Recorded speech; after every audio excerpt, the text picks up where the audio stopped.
Gigas, yo, what's up, guys? What is going on? I hope everybody's doing well. Tottenham versus Chelsea 4-3. You almost this close to getting beat.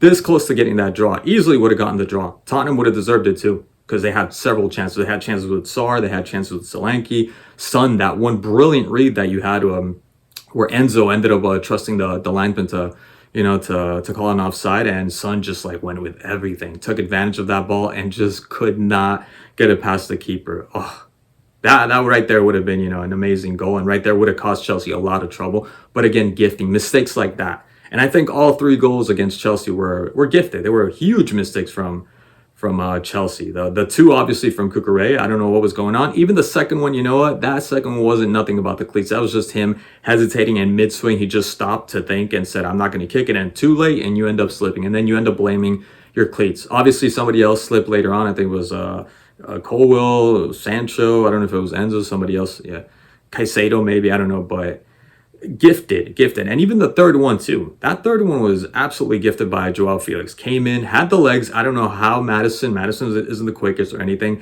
And if you get past him or he gets past you, then go after him. You got legs. You got legs. You just came in. There's no excuse. I was just half-ass of a what's called marking the guy and just letting the guy go in like that. Too easy. Too easy. I'm sorry, like as good as they played, those mistakes are going to cost you. Like Chelsea's playing so damn well that they can catch up to Liverpool because there's so much football to be played. There's so many months left of football, and Liverpool could end up losing to. I mean, they were losing against Newcastle, and thanks to Salah, they came back. They ended up tying it. So there is a huge possibility for Liverpool to drop a lot of points. There's still enough time to do that. And the same thing for Chelsea. It would just be remarkable given the season that they had the last two seasons, and all of a sudden, like, they end up winning the Premier League. That would be insane. And I'd be just as happy as both teams, even Liverpool. If Liverpool won this as well, happy to have Liverpool win it, especially the way they're playing. Absolutely. They would 100% deserve it.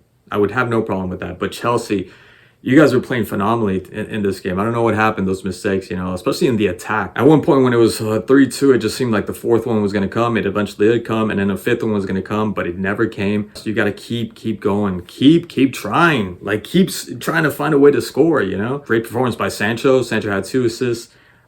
Just sometimes a little bit quicker on the attack, even with the penalty that Palmer ended up getting. He just kind of slowed things down, and then everybody was regrouping. Another team would have closed off, and there wouldn't have been a penalty. That wouldn't have happened. So maybe that's my only gripe with Sancho. You could say, oh, but he was timing, he was waiting, he was taking his time. He does that a lot, and I think a lot of people know that he's going to do it. And there's some games that you have to be more direct and not stop. This is not this is not the 90s. Like the 90s, I think I remember watching some videos like that's what they used to do a lot. So that's the only thing I could see him like. If he's called up to a national team, not saying that he should be called up because it's just one game. Great performance nonetheless. But, some games you're going to need a little bit more directness. You're a little bit more of a gumption. And I don't think he quite has that yet, despite the performance that he gave, which was in this game, which was absolutely phenomenal. And I'm happy for him. I'm happy for him because I know he had a lot of issues with while he was at Manchester United. So it's good to see him back, to his form. He looked very comfortable on the ball. And he seems to have a really good understanding with Palmer, Enzo, with Madueke, even though he was replacing Madueke, was kind of bold of Maresca because Madueke, I thought he's been playing really well this whole time. Him with Neto as well, right? Neto, another one that had a really good game. Everybody, even Cucurella, right after he changed his cleats, like he was a completely different player. Like really good performance from what's his name, Cucurella, Colwell as well. Caicedo. I don't know about that tackle, man. That seemed like it would have been a red card in another game, or maybe they're changing things. I don't know, but like, man, he stepped on his shin for crying out loud. That should have been I don't know if he got a yellow. I can't remember, but that could have been easily a red card. But again, really good performance also by him and Lavia too. No, Jackson too. He was kind of pissed off. I don't know why. Maybe because he didn't get his goal and he thought he missed opportunities. I thought he did it really well. Despite not having his goal. I thought he did a really good job up in the front. Didn't lose any balls. Made really good decisions on the ball. No, really good from Jackson. I mean, he's changed completely, especially with the decision making. That was something that I always had an issue with. Like, why are you making these weird, juvenile, as if you've never played football kind of decisions? And now he looks like he's he's up in that level. Up in that level. So I don't know why he was upset. I have no idea why he was upset. Maybe again because he thought he could have scored and he never got to score. The goals, man, those goals were insane. The Kulusevski goal was badass, and it was just perfect timing too. Right through the legs of the defender, and keeper couldn't do much. Sanchez, speaking of keeper, giving away two balls. Obviously, one of them almost ended up being a goal with Solanke. I don't think Solanke was expecting that goal. I'm sorry, that pass from Son, but yeah, that's the only probably main complaint I think of people are going to have is Sanchez. God, he's doing that again. I think he did that in the last game that I saw him giving away balls that end up costing Chelsea, and it could have ended up costing them the game.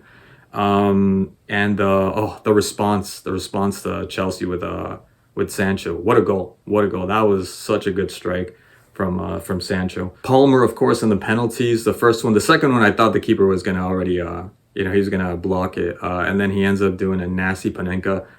That was so good. And the keeper, I think, had enough time to be able to react, to turn around and then catch the ball, because the ball actually took its time to go in. He lobbed it, I think, a little too soft and a little too high, but beautifully taken, of course. He's on form. And that's the thing, like, again, he scores, but he's not. Today in this game, he was a lot more of a participant in this game, a lot more than other games. But that's my only complaint. Like, if he wouldn't have scored a goal and it was somebody else that ended up scoring these two goals, what can you say about Palmer? He did have a lot more participation in this game than other games. So I'm happy with this. If he keeps it up, I'd have no problem. Even though I think he could do a lot more. Like, for instance, Sancho, I thought Sancho had a lot more involvement with his teammates and just overall play than Palmer. And that's the only thing I have with Palmer. Sometimes he's kind of lost. And there were moments in this game that he was kind of disappeared for a while, right? But really good game, entertained from both sides, playing a lot from the wings, not much, a very open game, not much going on through the middle, not a lot of hesitation. The goal that came from Sancho, that was beautifully done. And if you notice the play, it was just one touch, one touch, one touch. It was really, really quick. Everything done really quick, no hesitation, none of this taking your time. And sometimes I know that's really important, but in plays like this where there was so much space, and you know what to do. The obvious thing is to pass it to the person that you see in front of you with nobody, and be trusting enough to give him the ball, knowing that he's also going to make the right decision. That ended up coming up to being a goal. So really good goal from Chelsea. The substitutions also were really good for Chelsea, with Madueke coming in, Malo Gusto also coming in, had a really good strike. I thought he did really well. Malo Gusto just playing like he always has to play as a wing back. I don't think he should be playing anywhere else. I don't think that whole midfield role suits him really well, just because he tends to lose the ball a lot. And I don't think he has the vision. I don't think he has the character, you could even say, to play that role. So really good just as a wing back. Just leave it at like that. Let's just simplify things. Leave him as a wing back. So yeah, overall really good game, and interesting to see what's going to happen. Just 4 points away from Liverpool, and can't wait to see. I would say that this is just as good a game as the Manchester City versus Chelsea game. I don't know, like, you guys tell me, because any game that I watch, Chelsea versus Manchester City, those have been like the best games of the season. Absolutely the best by far. And this one was a close second to it. Really good game. Anyways, guys, thank you so much for watching as always, and I'll catch you guys in the next one.